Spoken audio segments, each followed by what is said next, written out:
The less self-serving something you do in marketing is, the better it generally is going to perform. Everything about that ecosystem has changed in the last 2 years. We had message market fit and product market fit. We were a startup for startups. Where the data tells a story that's gotta be told. It's the art and the science, getting the numbers right.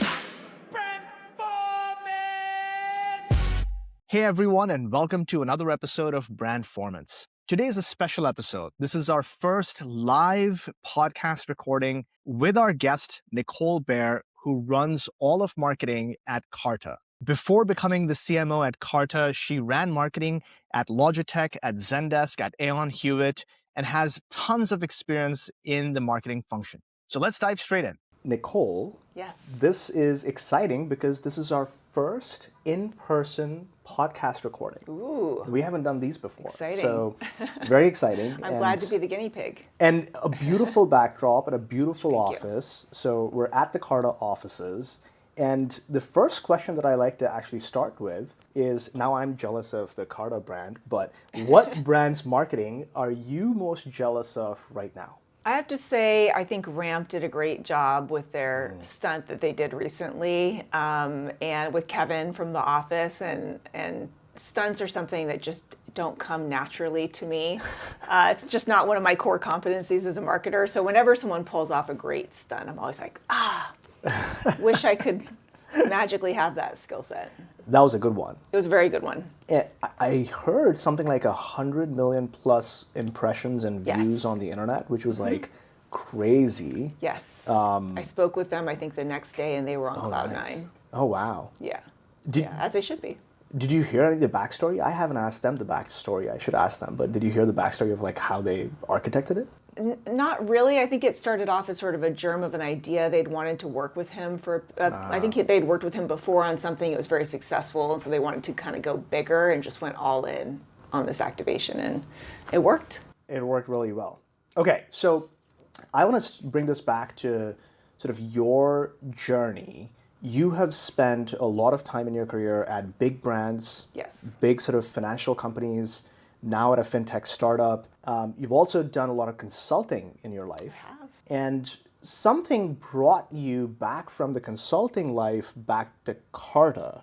What was that? What pulled you back into sort of an operating role? Tell us Yeah. about that. Yeah. Yeah, it was definitely, a moment for me when Carta started recruiting me for the role. I was really enjoying, I love being a consultant, and I was really enjoying the work that I was doing, but Carta being at the nexus of private capital was so exciting to me. I grew up in the Bay Area.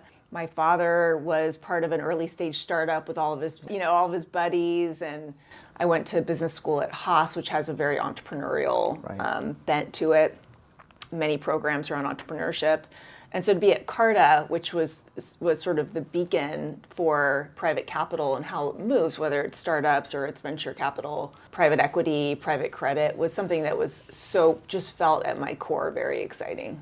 Now, what's interesting to me is when I think I remember Carta as eShares. Yes. And I had, shares from Carta or eShares for the startup that I did back in 2013. Yes, So yeah. those are the early days, right? Yeah, very And- early. Yeah. And I didn't even remember it when I looked at, for some reason, I went back into my email and started looking at all my records. Now, Carta has evolved into a whole portfolio of products. There are things that I don't even understand as a startup founder. And it's also sort of deeply infrastructural, right? Right. It's no longer just like, hey, it's your cap table for a startup. How do you tell the story? How's that sort of communication evolved? Yeah. And you coming in and looking at all these different things that you do, how do you balance sort of the technical and infrastructural stuff with like the human side of the storytelling? Right. Tell me about that. Right, yeah, we've definitely gone through an arc here. When we were really a cap table focused company, we had message market fit and product market fit. We were a startup for startups. Our mission around creating more owners was very resonant. And then as our business got more complex and there was more opportunity to develop what we now call the ERP for private capital, really connecting all of the nodes of private markets, it was an opportunity for us to be able to tell a more comprehensive story around what we do. And you're right that a lot of it is sort of infrastructure, fund accounting, whether it's venture capital fund accounting, or it's private equity, private credit, et cetera. But there's still a strong emotional resonance inside of that. And I like to tell people, whether it's my own marketers or sort of in company settings or settings like this, that there's a misnomer that B2B marketing or infrastructure is not emotional. Like, I actually very much disagree with that. People are making some of the most important decisions of their life when they're deciding who to work with for what they do every day. It impacts not only their credibility with what they do, their experience of work, their team's experience of work. So there's a lot that's riding on these decisions. And so you have to understand that emotion and find ways, or we look for ways to find, to tap into the emotion of the decision that's being made and sort of where our buyers are actually coming from in the way that they're thinking about decision making. Do you have a very tactical example of how you like to approach that and discern that emotion or uncover that emotion? Yeah, we spend a lot of time understanding our core personas. So fund CFOs is one of our core personas, and not just understanding them sort of in a flat way, but in a dynamic way, because private markets are changing and that changes the role of the CFO. Right? They're adjusting to the dynamics that are happening around them. So as an example, fund CFOs are dealing with a very different world with AI investing, for example. And so their world is starting to change, and we think about how their world is changing around them and how we need to change how we, our messaging, et cetera, our positioning around that.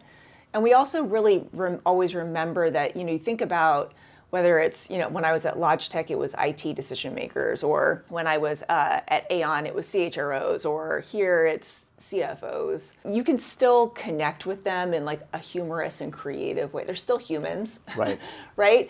And so we, especially at Carta, which does have this a little bit of a playful DNA around it with the confetti, for example. We have these artifacts and these tenets of our brand that have made my job easier, that we can be playful and humorous. CFOs are people too. It's not all navy blue suits and the sort of prototypical ways you think about CFOs. And so we think about how can we create what we call a smile in the mind, an affinity for these personas. How can we make sure that we're connecting with ways with them that feel meaningful, not sort of done before, but are light, humorous, playful, while taking our products very seriously. Yeah.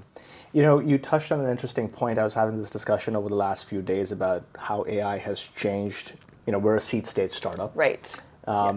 And everything about that ecosystem has changed in the last 2 years. Yes. Right?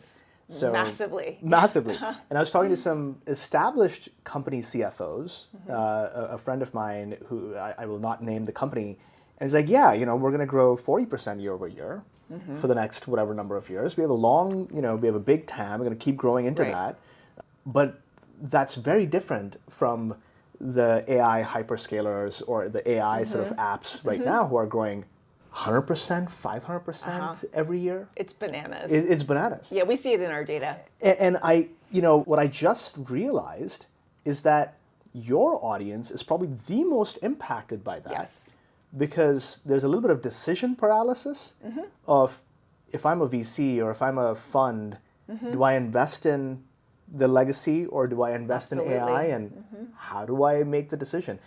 That must be very anxiety inducing. And how do I keep pace with mega funds that are taking so much of the investment? So we actually just talked a lot about these dynamics at our sales kickoff. For example, Peter Walker, who I think you mentioned him when we were talking earlier. He actually had a whole presentation on exactly what you're describing, thinking about, rather than our data for our customers and the ways in which we leverage the data that we have for insights into what's happening with private markets, how do we think about our personas differently in that context? So just kind of pulling it one level back to say, how are the dynamics that are happening right now in private markets, especially around AI investing, mega funds, et cetera, growth expectations, how does that actually change what are the ways in which our core personas are feeling? Right. And it was fascinating. It was sort of just a big step back, and great for us in marketing also to give us some food for thought as we head into the new year. Okay, so I have a slightly different question. You've been at Carta, I think, roughly about 2 years, if I'm not wrong. it's always, in my opinion, it's always like a story. It's always a journey when you take on a new role. Yeah.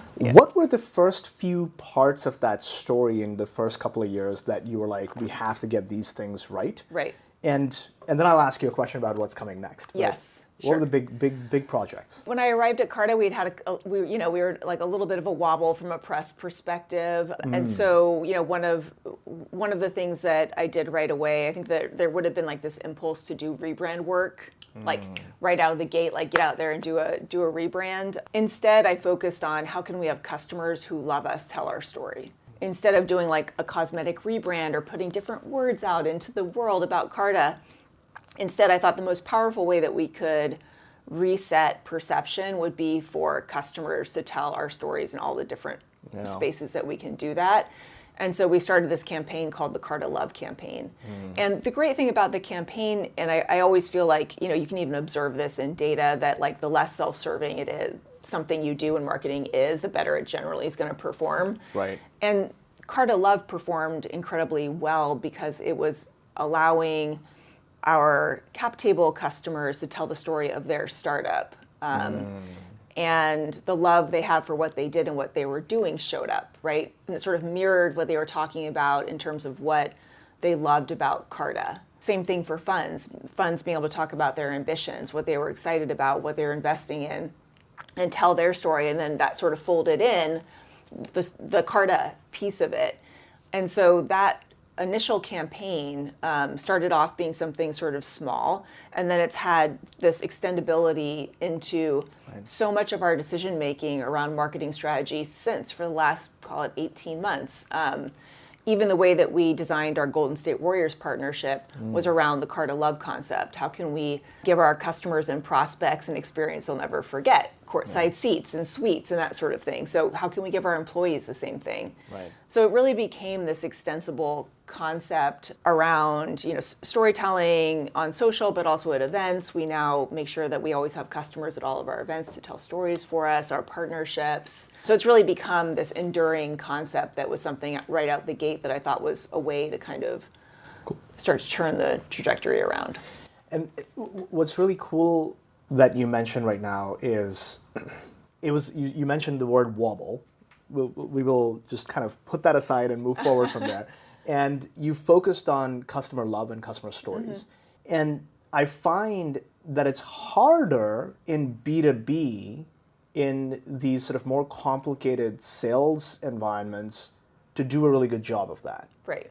Like it's relatively easier. Like if I have a mobile app and I love the app, I was like, just put it on Twitter and or put it on X, I guess now. Right. Do you feel the same way? You have a lot of B2B experience. Like, do you feel like you have to work harder to get customer stories out there in B2B, or am I getting that wrong? No, I think that can be correct, but I think that's one of the benefits of being the CMO of Carta is we do engender a lot of affinity. For many reasons. A lot of that is our people, the way that we build products for what customers need in the future, the advocacy that we have around our brand for private markets, whether it's policy on the Hill or the way in which we make data insights into what's happening in private markets free, and we fully democratize that and never monetize that. Yeah. These are all things that have sort of gone into true affinity for Carta that I have the benefit of. Okay, and this name came up. You mentioned Peter Walker. He's obviously, anybody watching this podcast has probably seen Peter's work or liked it or downloaded it and what have you.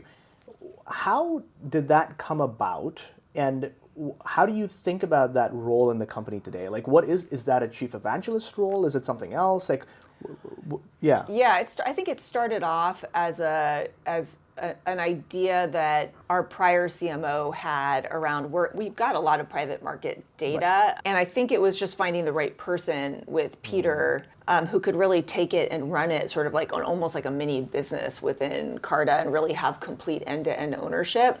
And then the thing that's been so wonderful about how Insights has grown is it's really grown with the company. So when we went from cap table into fund administration, we were able to grow into that and have new reports. When we moved into private equity, we were able to have new reporting and insights for private equity, and that then really helped feed our top of funnel, whether it was content for social, report downloads, events, speaking opportunities, unique insights for customers. And it really grew alongside the company.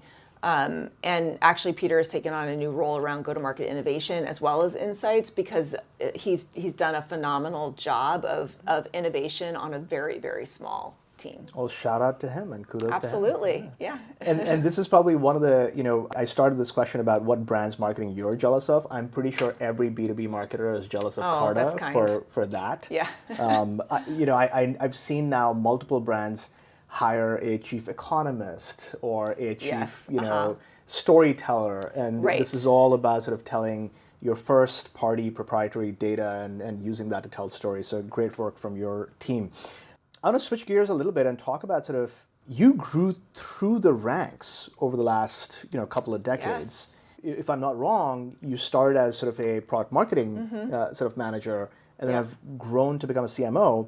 For everybody out there who's kind of feeling like, hey, I'm stuck in this PMM role, or if I'm stuck in a growth marketing role, or whatever it might be, right. What do you recommend to them to eventually be able to get to more responsibility and accountability? Yeah. It's a really great question. People need to say that I want to take on more. It's so simple.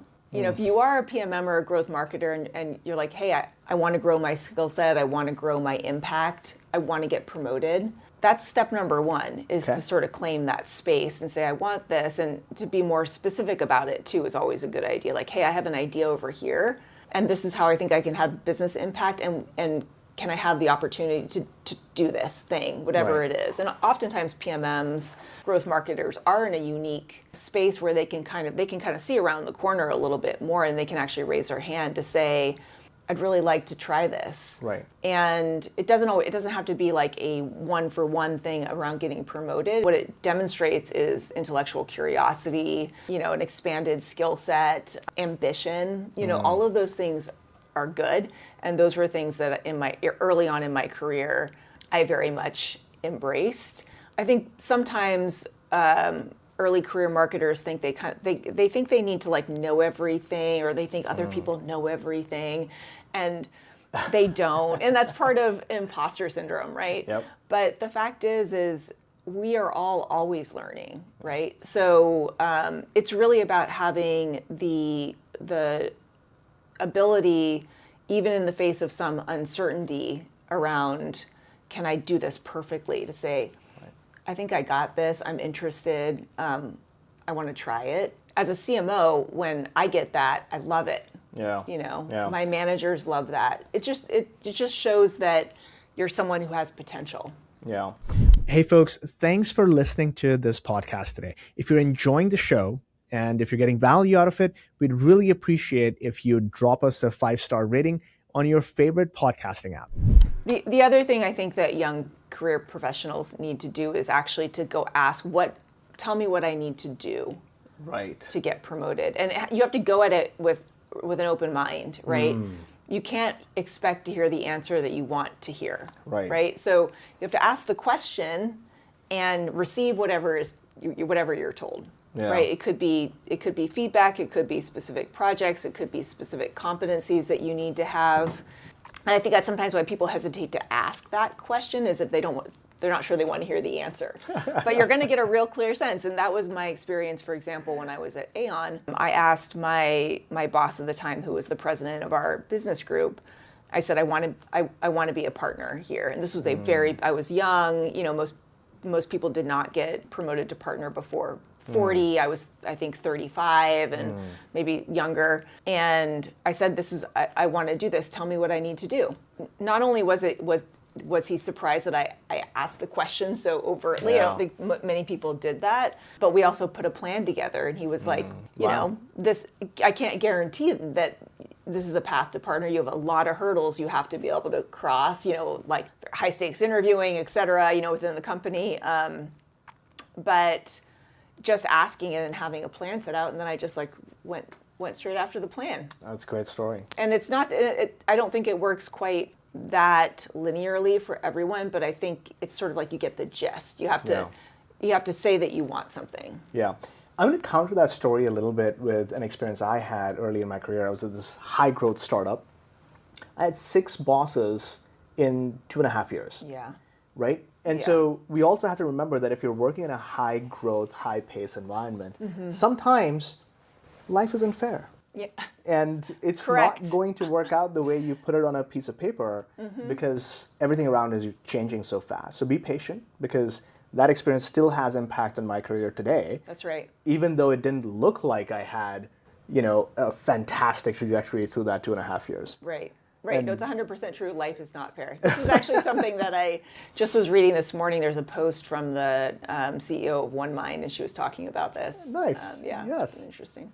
Okay. Should we talk about OneMind? Are you all customers, We're not. users? Okay. No, All right. no. So, but that's a good segue into talking about AI. OneMind, for people who don't know, is, I believe, a new technology, new software from the former founder of Sixth Sense. Correct. Yep. And they are going after this idea that, hey, if you show up on your website, could this automated agent AI thing do the whole buyer experience, right? Right. Pretty out there, pretty Yes. bold. But people are buying what she's selling. Exactly, exactly. Now, if we think about sort of what you all are doing in your go-to-market team with AI, are there things that are popping? Are there things that are just paying off for you right now? yeah. Or, all right, let's talk about that. Huge payoff. There are several, and I get excited when I'm talking about AI. right. So I'll try to keep it brief. Number one, that's very top of mind for me, because I just was looking at this analysis that blew my mind last night. We're doing heavy analysis of chorus calls to inform sales orchestration, standardization, thinking about what sort of content we need within sales meetings. It's fascinating stuff. So love that, and combining chorus with Salesforce data, with outreach, like all the things, and putting it all into a machine, and it's just absolutely incredible what it puts on the other side. Fantastic. That's one thing. So sort of meta-analysis of for sales has been something that's been very meaningful for us. I've talked before about this. We are a very happy customer of AirOps. They're helping us develop our sort of repattern our content strategy along the lines of LLMs. So using their content workflows to develop new content we've had, and also then sort of leverage that to be able to get increasing traffic from LLMs as we start to look at a rebalancing of our traffic between sort of traditional search and AEO and GEO. So that's another thing that's really interesting. We're using Evidenza for synthetic market research, and very happy with them. That has been fascinating, because we've been able to do sort of head-to-head comparisons of wonderful human research that we've done with Evidenza research, and it's shockingly similar. What does that tell you about, I guess, the human race? I don't know. I try not to get that deep about it, but there's some things that AI does exceptionally well, and market research is one of them. So we are going like all in on market research. Gotcha. Not just using Evidenza, but also testing personas, testing messaging and positioning. Very cool. Using AI. Okay, those are great examples. The one topic that we didn't talk about, but we were discussing this right before we got into recording this podcast, was your investment in brand. Yes. And you're thinking about sort of, what additional things you've already dropped, Chase Center and Warriors in there. Yes, go Dubs. Go Dubs, exactly. A huge fan. What else are you thinking about, and why are you thinking about that? Like, and how do you explain this to the organization of, hey, how much are we going to invest in brand, and why, and how, and how's it going to show up in numbers? Like, this is particularly, I think, spicy for B2B CMOs and CFOs. So I'm curious to hear your take on how you think about brand versus performance. Yeah, I have a couple of spicy takes here. Number one is that I think brand in B2B marketing is like clearly having a renaissance. Like we see it around us, and I am definitely one of those leaders who is right there with that.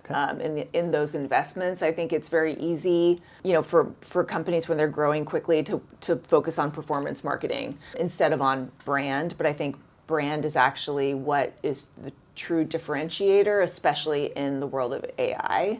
And performance marketing, which I am a big fan of, we focus a lot on performance marketing at Carta, but without the right context and without the right supports of brand can kind of be a race to the bottom, because it's very subject to arbitrage, and brand is not subject to arbitrage in that way.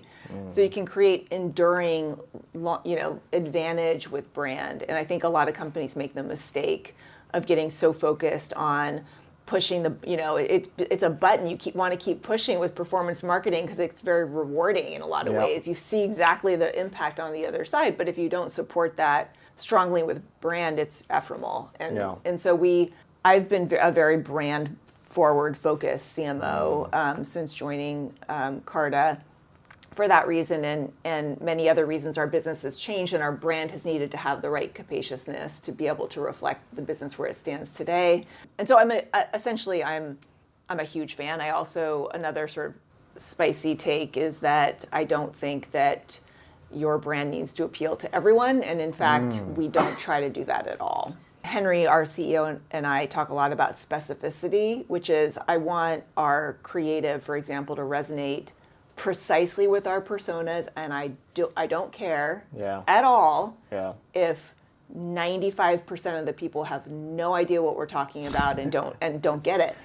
I have the perfect example of a story to tell here. There's a company called Segment, which got bought by Twilio, and that they had these billboards. I was talking to Maya Spivak, who used to run brand marketing for them, and they launched this billboard campaign where in SF they had Good Morning LA, and in LA they had Good Morning SF, and then they had Segment. The whole story was just get people to look at it, get your data right, get your personalization right, and so it was an inside joke to people who got that. Yes. Smart. So good, right? And it's a little bit of that intellectual click too, and we like to talk about that too. Like there's that. We actually just had a conversation about this yesterday. It's almost like gamification. Yes. Because you're sort of setting up a small puzzle. Yes. Right?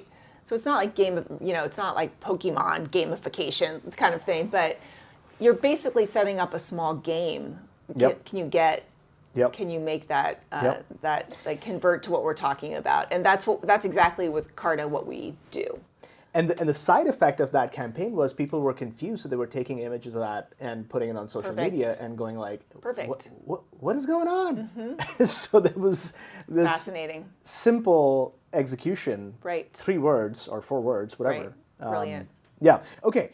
One thing I want to talk about is your experience at Logitech and LogiDock. We didn't cover this, but there's a high-profile launch, and I remember discussing this with you that it was also a very interesting time in the world. So interesting, let's talk about what happened there. What was the behind the scenes? It was obviously very successful, but tell us about that launch. Yeah, that was obviously it was an interesting time, right deep in the pandemic, essentially. And to rewind a little bit, I joined Logitech as CMO for their collaboration group in September 2019, and then obviously the pandemic hit right after that. Yeah. So we went as a hardware company, that had been around since the 80s, very well known, well respected, had a way of sort of approaching their hardware launches. All of that went completely out the window. We went into hyper growth, in the course of 6 months and growing sort of the same way that AI companies are growing now, but as a hardware company, it hits a little different. So we found ourselves launching a product that was really about, like LogiDock as an example, simplified your desktop, which many people who were doing remote work were they were feeling frazzled with the state of their desktop and trying to do remote work in small cramped spaces. And so there was like an emotional connection with the buyer around the way the product would make you feel. And we couldn't have any humans in anything that we were doing to get ready for this launch because of the pandemic. So normally we would have done lifestyle photo shoots, showing people, showing being able to show the emotion of a clean desk, et cetera. But not only could we not run any kind of shoot at all, we also couldn't work with an agency in person to do any of the marketing leading up. We couldn't do events that we normally would have done in person. There were no trade shows to launch at. And so it was such an interesting moment in my career around resilience, right? Like, okay, all of this is true and we still need to have a blockbuster product, and how are we going to do that? So then we turned live events and we found ways to make our launch events highly, highly collaborative, personal, have a human touch, still give people an experience of what this product would be. We turned to different forms of creative. So we worked with this amazing agency called Man vs. Machine in Los Angeles to do this beautiful, very emotive creative around LogiDock that showed how jumbles of cables would snap into place, almost in like a soothing way that people really resonated with people around the product. So essentially we just got scrappy and started doing things differently, and that sort of skill set that I developed at that time has sort of had knock-on benefits for me going forward, that you can have, the pandemic can happen and you have marketing, the things got to happen anyway, so what are you going to do? Yeah. And it was actually one of the first sort of crucible moments that Chris Perrins, who's our VP of Brand and Creative, and I had at the time. We worked together at Logitech, and that was really where I saw Chris's brilliance start to shine, and sort of put him in the back of my head, like if I can ever get a brand and creative, it's gonna be Chris, and he's here today. Nice. That's awesome. Okay, this has been an amazing conversation, but I have one last question before we wrap up. Yes. And that is, if you could run absolutely any marketing experiment in the world, you may not have to do anything with Carta. Oh man. Maybe it does. What would it be and why? Well, maybe it is a little bit specific. I mean, I can't not think about it, but I contextualize my dreams. I would love to be able to do like absolute full bore out of home, like all the things around out of home, and combine it with experiential marketing in the same major metro, and be able to do a vastly, completely different version in a similar metro and measure the results. It's one of the things that can be so tough about B2B marketing or out of home is you tend to have to contain your dreams a little bit, right? And the ability to say, I don't have to choose only one creative concept. I can choose 2 or 3, and I can completely roll them out in my major metros, my key markets, which we, at Carta, we have very defined key markets. New York has the vast majority of private equity, for example. To be able to do that would be phenomenally satisfying. But that's a good one. That's a great one. Like 5 very different experiments. Massively different. Yeah. I like that. Yeah. All right, Nicole, this was fantastic. Thank you. Thank you for letting us come to your office and record Anytime. this. It was fantastic, and we wish you success with this out-of-home campaign. Thank you. All right. All right, folks, that was Nicole Baer, the CMO at Carta. Go give her a follow on LinkedIn. I know that they are hiring, so if you're looking for an amazing high-performance team, you know where to go. And tune in again next week for another great episode of Brandformance.